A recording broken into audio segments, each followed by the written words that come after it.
श्री नवनाथ कथासार अध्याय 10. कनकगिरी गावातील प्रसंगानंतर मच्छिंद्राला गोरक्षनाथाची अलौकिक गुरुभक्ती प्रकर्षाने जाणवली. त्यानंतर त्याने त्याला ब्रह्मज्ञान दिले. रसशास्त्र, काव्य, वेद, शास्त्रे, ज्योतिष, व्याकरण, धनुर्वेद, जलतरण, संगीत, अश्वारोहण, नाट्य, शृंगार इत्यादी सर्व विद्या मच्छिंद्राने गोरक्षाला शिकवल्या. नाना अस्त्रे, देवतांची उपासना शिकवली. सर्व देवता अनुकूल करून दिल्या. त्याला अष्टसिद्धी दिल्या आणि आपल्यासारखाच बनवला. दोघे जण एका ठिकाणी मुक्कामी होते. दुसऱ्या दिवशी सकाळी मच्छिंद्रनाथ काही कामानिमित्त बाहेर गेला होता. गोरक्षनाथ एकटाच होता. तो पाठ म्हणत होता. त्याची ही मुक्कामाची जागा गावाच्या बाहेर होती. तिथे निवांतपणा होता. सभोवताली मोकळे पटांगण होते. पटांगणात गावातील लहान लहान मुले खेळायला आलेली होती. त्या लहान मुलांनी गोरक्षनाथाला पाहिले. त्यांना मातीची बैलगाडी करायची होती.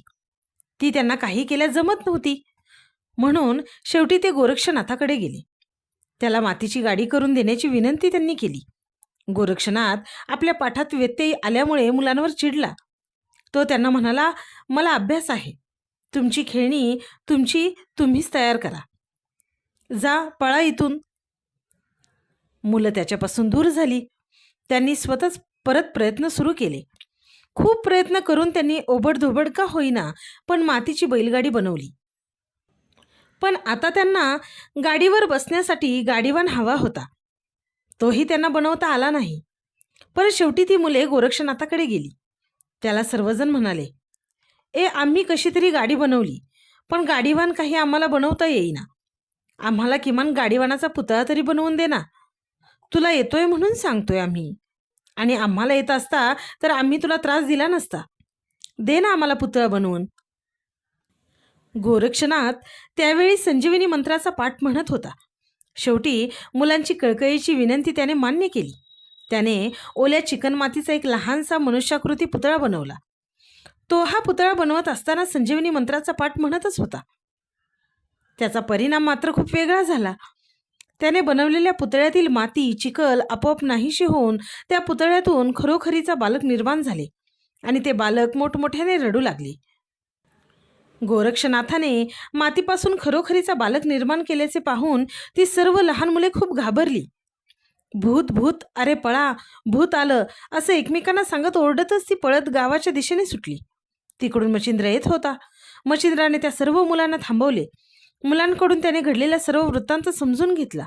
त्या मुलांना, घाबरू नका, मला दाखवा ते भूत, मी त्या भूताला चांगली शिक्षा करतो, असे म्हणून त्याने आपल्यासोबत घेतले. तेव्हा मुलांनी त्याच्याबरोबर तिथे येण्यास नकार दिला. उलट, तुम्हीच जाऊ नका तिकडे, ते भूत तुम्हाला खाऊन टाकेल, असे त्यांनी मच्छिंद्राला ऐकवले. तेव्हा मच्छिंद्राने सांगितले, अरे तुम्ही घाबरता कशाला, मी आहे ना. तुम्ही लांबूनच मला ते भूत दाखवा, तुम्ही जवळ येऊ नका, मग तर झालं. अशा प्रकारे मच्छिंद्राने मुलांची समजूत काढली. मुले त्याच्याबरोबर तिथे गेली. त्यांनी लांबूनच तो रडणारा मुलगा त्याला दाखविला. त्यावेळी गोरक्षही तेथे नव्हता. मुलाचे रडणे ऐकून तो पूर्ण घाबरलेला होता. त्यामुळे तो दूरवर जाऊन एका ठिकाणी लपून बसलेला होता. संजीवनी विद्येचा प्रभाव किती असतो हेच त्याच्या अजून लक्षात आलेले नव्हते. त्यामुळे त्या मुलाच्या उत्पत्तीने तो गोंधळात पडला होता. मच्छिंद्रनाथाने त्या बालकाला पाहिल्या पाहिल्या लगेच ओळखले की हा करभाजन ऋषीच आहे. मच्छिंद्र लगेच त्याच्याजवळ गेला. प्रेमाने त्या बालकाला त्याने उचलून कडेवर घेतले. त्याच्या या कृतीमुळे मुलांना आता त्या बालकाबरोबर मच्छिंद्राचीही भीती वाटली. आता हा बुवा नक्कीच ते भूत आपल्या अंगावर घालणार असं त्या मुलांना वाटलं आणि ते पहिल्यासारखीच भूत भूत असं ओरडत पळत सुटली. गोरक्ष नसल्यामुळे त्याला शोधायला हवे होते.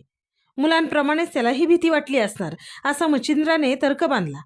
त्यामुळे त्या बालकाला घेऊन तो गोरक्षाच्या गावात शोध घेण्यासाठी निघाला. प्रत्येक घराघरात जाऊन गोरक्ष दिसला का असा ज्याला त्याला तो प्रश्न विचारू लागला. घरातल्या बायकांनी लहान मुलांना भूत भूत म्हणून ओरडत पळताना पाहिले होते. त्यामुळे या गोसाव्याला पाहून त्या देखील घाबरून पळत सुटल्या. हे पाहून घरातल्या पुरुष मंडळींना आश्चर्य वाटले. काय आहे नेमकं ते पाहण्यासाठी घराघरातून पुरुष बाहेर येऊ लागले.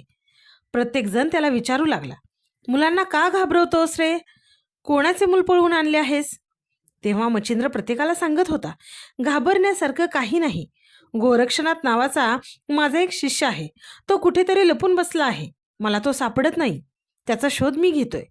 तो सापडल्यानंतर मी तुम्हाला सगळा प्रकार सांगेन. मच्छिंद्र जागोजागी गोरक्षाला मोठ्याने हाका मारून त्याचा शोध घेत होता. अशाच एका ठिकाणी त्याची हाक ऐकून लपून बसलेला गोरक्ष बाहेर आला.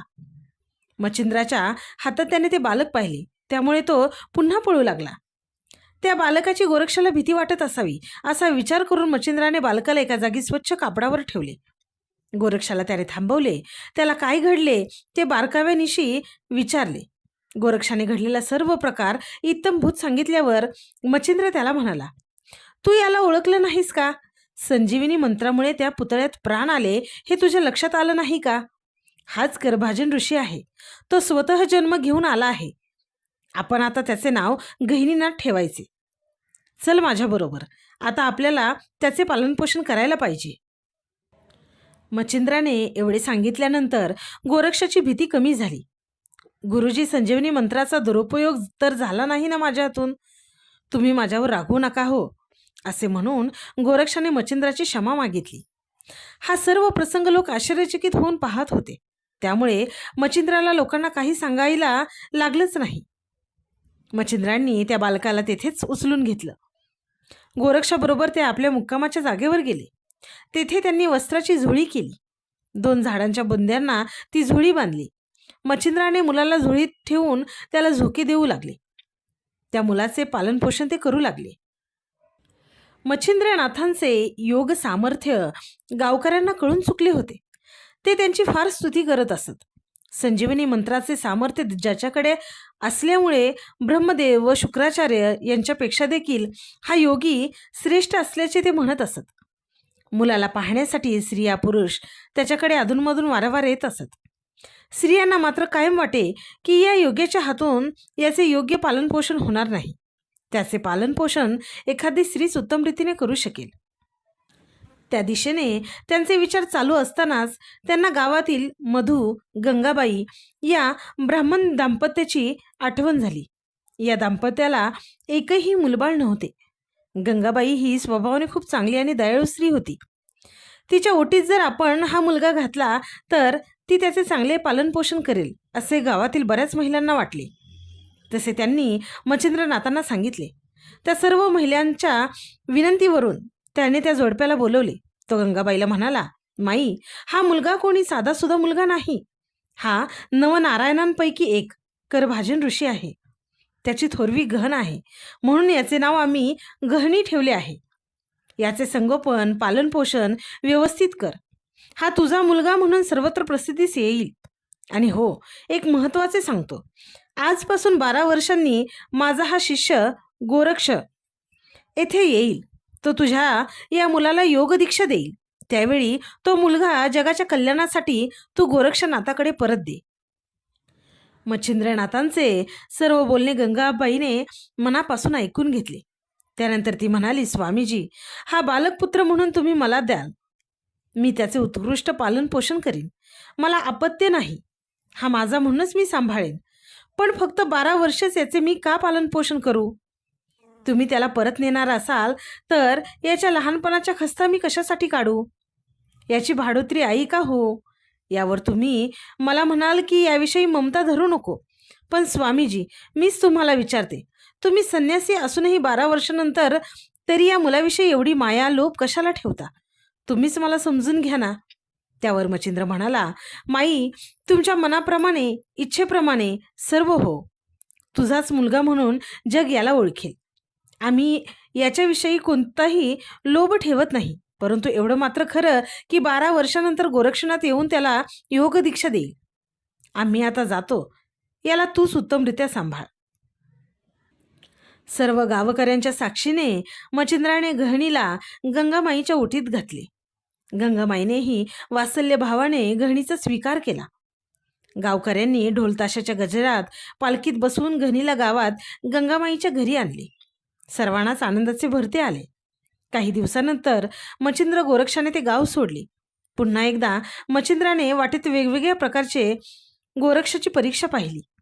त्या परीक्षेत गोरक्षाचे मन स्थिर न दिसता त्याला चंचल दिसून आले.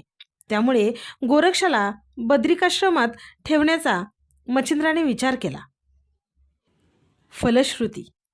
या अध्यायाच्या नित्य पठनाने व श्रवणाने स्त्रियांचे विकार दूर होतील, मन निष्कपट होईल, संतती जगेल व वाढेल.